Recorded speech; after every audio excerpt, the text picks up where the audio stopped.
Hey guys, how you guys doing today? It's Jaylee. I'm bringing you guys a new video. So today I want to talk to you guys about the new console from Microsoft, the Xbox One X. So with a new console, the question that everybody's asking themselves is, should I buy the new console? So today I'm going to be answering 3 scenarios of whether you should buy the Xbox One X or not. The first scenario is if you have a PS4 and you don't have an Xbox, should you buy the Xbox One X? If you have a PS4 and you have an Xbox One S, should you buy an Xbox One X? And if you don't have neither of the consoles, should you buy an Xbox One X over a PS4 Pro? But first, let's talk about the Xbox One X features. So the Xbox One X is going to be backward compatible, it's going to have a 4K resolution, and it's going to have a 6 teraflop GPU. So the thing that pops here is the 6 teraflop GPU. Now I gotta be honest, I know something about computers, but I have never heard about a 6 teraflop. So I did some research on what actually teraflop means. So it's basically, I would say, a way of tracking how good your computer runs. Think about it like miles per hour in a car. Basically it tells you how fast your car goes. So it's the same thing with computers. A teraflop basically tells you how powerful your computer is. Now this is not a final measurement, so even if a computer has a higher teraflop than another one, it doesn't mean that that computer is better. So we cannot use the teraflops to come up with whether the Xbox One X is going to be more powerful than the PS4 Pro, but I think it's going to be, and obviously this is my personal opinion. And the reason for this is because it's a new console. It's basically the next step on the Xbox One generation. Also, I wouldn't be surprised if next year Sony releases the PS5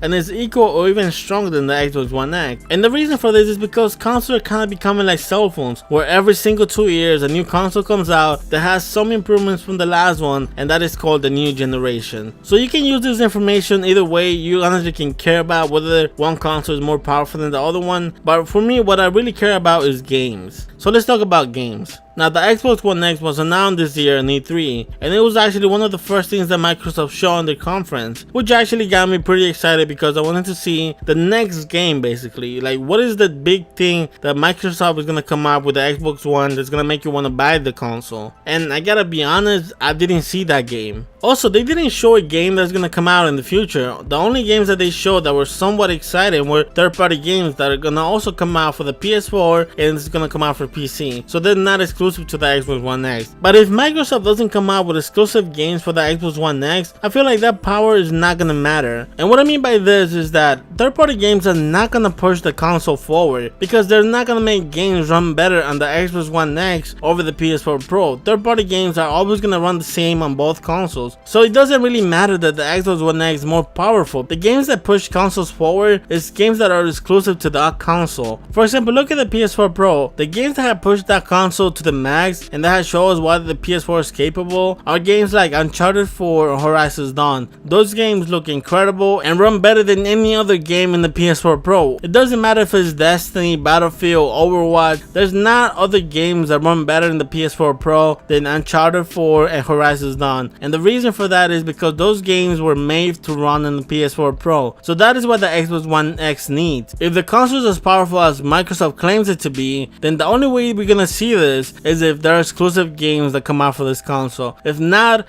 don't wait for third-party games to push the console forward. They're just gonna run exactly the same as the PS4 Pro. If that doesn't mean that it's gonna run bad, because obviously the PS4 Pro does have the capability to run games at 4K, but it's not gonna be something game-changing. It's not like the next step on gaming that we're gonna see on the Xbox One X from games like Assassin's Creed, Destiny 2, Anthem. Those games are gonna run exactly the same in both consoles, and that is the biggest problem that the Xbox One faces right now. So let's go back into the scenario. If I have a PS4 Pro and I had a Xbox One S, would I buy a Xbox One X? And the answer is no. If I already have an Xbox One S that already has a 4K resolution and is already backward compatible, why would I buy the Xbox One X right now if it's not a game that basically is going to show me that it's going to play better on that console? Honestly, I would probably just wait for a new Halo or new Gears of War that excites me. But even with that, honestly, I wouldn't be that pushing to buying something that is also going to play in 4K in a console that I already own. In the second scenario, if I had a PS4 Pro and I didn't have an Xbox, would I buy an Xbox One X? Honestly, this is actually the scenario that I am right now. I have a PS4 Pro, but I don't own an Xbox One. And right now, I'm not buying an Xbox One X. I'm gonna wait for maybe, like I said again, a Halo or maybe a Gears of War that come out. Something that honestly makes me want to buy the console. But right now, honestly, I don't feel like I'm missing out on anything. So I don't see what would be the rush for me to buy the console on release. And in the last scenario, if I didn't have a console, would I buy the Xbox Xbox One X over the PS4 Pro. Again, I gotta go back to games, and when I look at the Xbox One X lineup, you have Forza 7, Super Lucky Tales, A State of Decay might come out on, I guess, 2018, against the PS4 Pro that has God of War, Days Gone, and Spider-Man, and that is not including DLC for Uncharted 4 and Horizon Dawn. So for me, honestly, when it comes down to games, it doesn't even come close. I will definitely go with the PS4 Pro over the Xbox One X. So I hope that I didn't come out too one-sided in this video. I want to say that